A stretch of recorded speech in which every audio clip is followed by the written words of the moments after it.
this point of a person who's listening now, who's an entrepreneur, they've got a business Yeah. and they're thinking about making those first hires, I wanted to throw a proposition at you to see what you thought of this.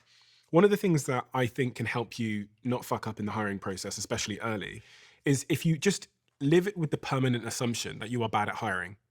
So I live with the permanent Dude. assumption that I'm bad at hiring because I've got biases, there's things I don't know about certain things, etc. And when you start with that assumption that you are really, really bad at hiring, you try and decentralize the decision making.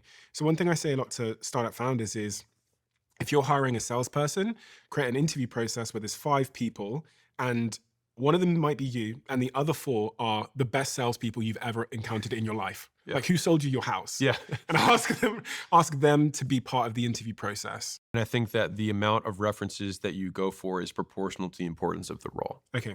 So Sam, the co-founder of School, he was a non-technical founder. Who's School? What is School? Sorry. Oh, so school.com's a platform for building communities. Right now it's online, but we have an in-person component so that people can meet online, then meet in person. It's awesome.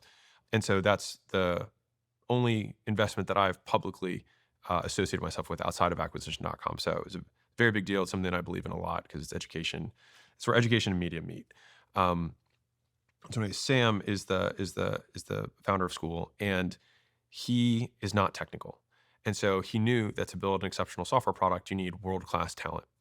And so he interviewed 600 developers to find Daniel, who would become the CTO of School. And he asked everybody to know who the best coders were. And then he talked to all those people, and then he asked them who the best coder they knew was. And he talked to those people. And then he asked them who they thought the best coder they knew was. And eventually, like, Daniel's name came up as like God tier. He's like, if you can ever get this guy, he'd be amazing. And so he ended up finding a way in to find Daniel. And then he ended up becoming a co-founder of School as well. And what's interesting about that process is that it actually ladders into rapid learning.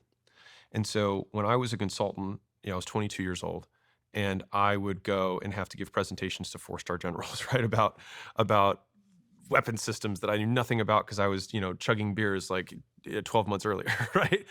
And so how do you sound intelligent in front of somebody who has 30 years more experience than you do? And so this is the consulting process for rapid learning. First is you find 5 experts. So you ask the one person, you're like, hey, tell me the 5 people you know who are the best at this thing.